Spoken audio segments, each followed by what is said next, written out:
Pozdrav ljudi, dobrodošli u moj novi video. Danas kao što vidite imamo jedno otvaranje, jedan unboxing. Mislim da ste svi čuli za Temu, ja sam vjerojatno jedan od onih koji je posljednji čuo za Temu. I svi ste vjerojatno već kupovali na Temu, a ja sam jedan od onih koji je među posljednjima koji su kupovali na Temu. Jer svi pričaju o Temu, pa sam i ja otišao da kupim nešto na Temu. A prije nego što krenem s otvaranjem paketa, znaš što ti je činiti. Udari veliki like i subscribe se na moj kanal jer džabe je, a meni puno znači.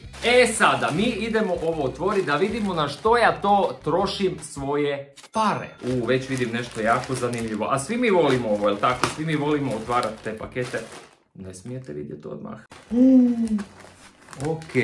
I pišite mi svakako dole u komentare da li je netko od vas naručio nešto na Temu i što ste naručili i da li je bilo situacija, jer čuo sam da ima ono tipa naručiš si, ne znam, plišanog medvjeda koji na slici izgleda ogromno, a dobiješ privjesak za ključeve. Ovo je nešto jako lijepo, ali na slici je izgledalo puno veće. Ovo je naime digitalni sat. Kao što vidite, on je u bojama. I da, to je digitalni sat. I tek sad vidim na što meni frizura liči. Molim vas, zanemarit ćemo ovu današnju frizuru jer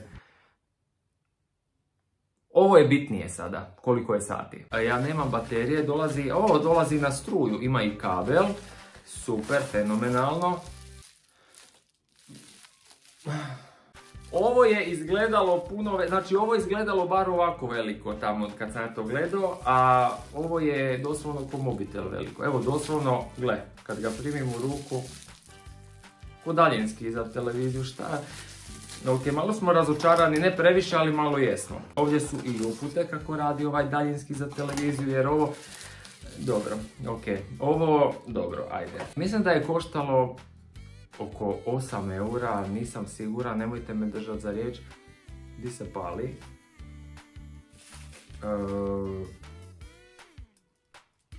Alarm, mode. Ovo se negdje i pali. Mislim da ja tih baterija nemam čak ni u ladici ovdje. Ne. Stvarno sam se pripremio za ovaj video. Uglavnom, to je digitalni sat koji izgleda ovako. I jako smo sretni, kao što vidite po mom izrazu lica, oduševljeni smo s ovim satom.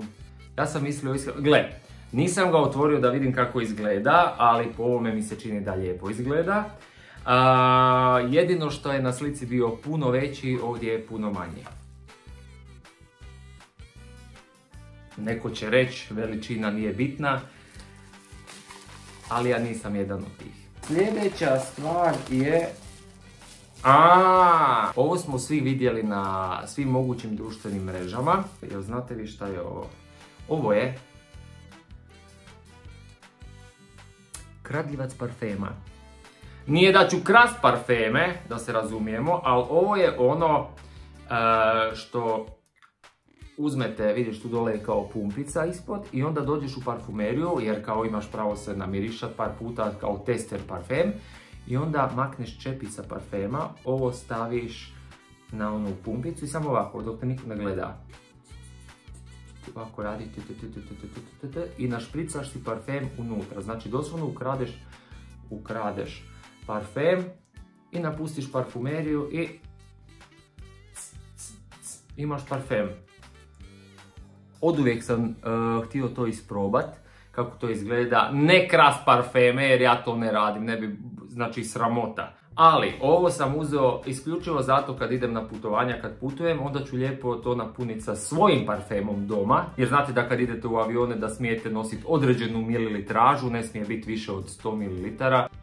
Evo ovako vam to znači izbliza izgleda, tu vidite koliko tekućine unutra ima i stvarno po meni to je onako baš jedna praktična stvar, jako praktična stvar. Ovo je definitivno nešto čemu se radujem i što ću sigurno koristiti. A koštalo je nekih, ne znam da li euro ili pol, možda čak i manje. Mislim da je u biti manje od 1 eura. Jeftino, a praktično. Da, odlučio sam si to kupiti. Znači, ovo vam je LED projektor i naravno, ima i daljinski, vidim na slici. Ima i daljinski. Ima i daljinski. Ovo mi je manje nego što sam vidio na slici, pa daj me nemoj zezat. Naravno da nema baterije, jer zašto bi dali džabe baterije. Uglavnom, ovo je projektor koji navodno osvijetli cijelu sobu i onda imate one sve nekakve aurore borealis po nebesima, u sobi, po stropu i po zidu i po svuda. Ali opet kažem, tamo je meni na slici gdje sam ja to vidio izgledalo puno veće, doslovno bilo mi je veliko kao guma od auta. Dobro, nije tako veliko, ali... Je li ovo puknuto? Ja ne znam da li je ovo do transporta ili šta se događa s ovim svijetom, ali ja mislim da sam ja dobio sve neke umno poremećene igračke. Ja nemam baterije ni za ovo, pa ne znam je li radi. Čekaj, sad ću probati uključiti. Ne, naravno da ništa ne radi. Ovo sljedeće, nanotraka, nanotape. Ovo piše upozorenje. Ovo može uzrokovati gušenje. Ova vrećica nije igračka. A ja ne znam ko je mislio da je ovo igračka, ali hvala što ste me upozorili. Ja sam baš mislio se igrat s tim. Ne, ja sam to mislio staviti između dva peciva i zamislio da je to hamburger i pojesti ovu vrećicu. Ova nanotraka koju vidite, ovo vam je ono što odlijepite. Ljepljivo je sa dvije strane. Znači kad recimo želite objesiti sliku za zid, vi morate udarati čekićem, onaj čavao zabit u zid i uništiti si realno zid. S ovom trakom ne. Ako naručite odmah ovu traku, dobit ćete i set noževa. Znači ovo vam je traka koju zalijepite za zid. Znači ova traka vam stoji na zidu da ne morate bušiti niti razbijati zid. I sliku doslovno pritaknete na ovu traku. Znači zalijepite sliku na zid. Evo, prozirna je, nevidljiva.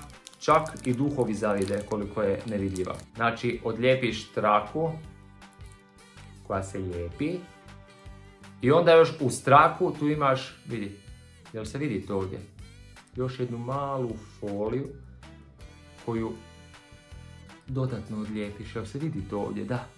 Evo vidite, tu je ta još folija koja se dodatno odlijepi. Ovo je koštalo 2 eura, pa sad vi meni recite da li je to puno, da li se isplati bušiti zid, razbijati zid ili je bolje nabaviti ovako nešto, duhovita traka, kaster traka, kako god. Napokon nešto za jelo. Dobro, nećemo jest, ali... Raketa, šalim se, nije raketa.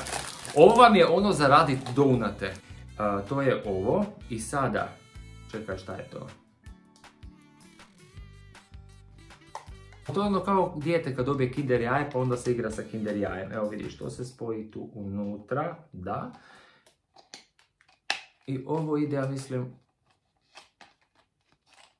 Evo, to se spoji ovako. Vi unutra napravite smjesu za donate, znači istresete unutra smjesu. I onda vidite kako imate taj krug tu. Dobro, ovo nas svih na nešto podsjeća, nemojte pisati u komentare na što, ali vi stavite unutra smjesu i onda, znači, istisnete i ispadaju vam donati koji kad ih bacite u vruće ulje, ispadne stvarno onako onaj krug sa rupom u sredini. I ja ne znam zašto sam ja ovo naručio, očito da radim donate, ali...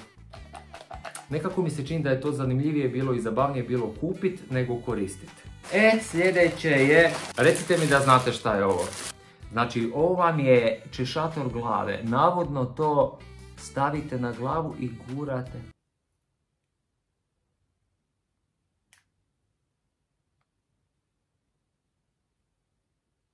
Oh my god. Oh my god.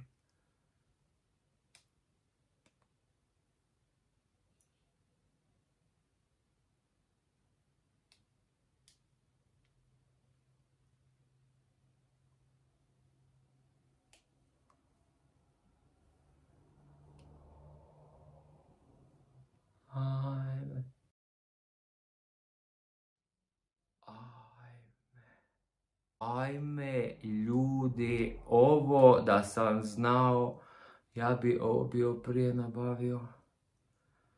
Isuse, naježio sam se. Čovječe, dlake su mi poskakale na cijelom tijelu. Oh my god, ovo je najbolji proizvod do sada. Ja mislim da će ovo raditi do kraja videa. Ok, ovo će mi stajati na glavi do kraja videa, ovo je nešto predivno. Sljedeće što sam si nabavio je još jedan beauty inventar. A to je... Ajme šta je mekano.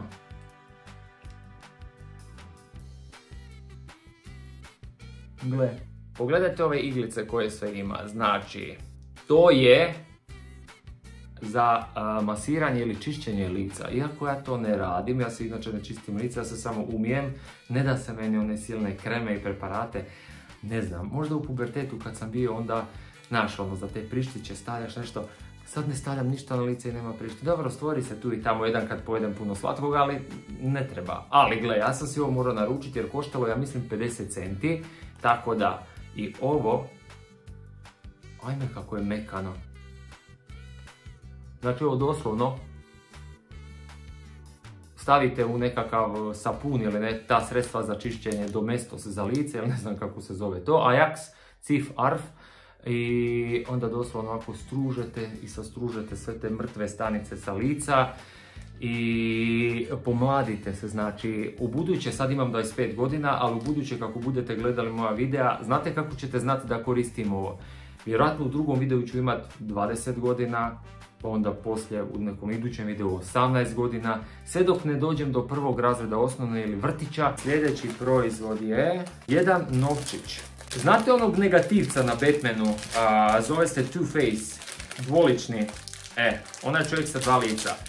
On je sa sobom uvijek, kad bi nešto radio, kad bi išao u napad ili pljačku ili šta god, nosio novčić. Ovo je novčić na kojem na jednoj strani piše da,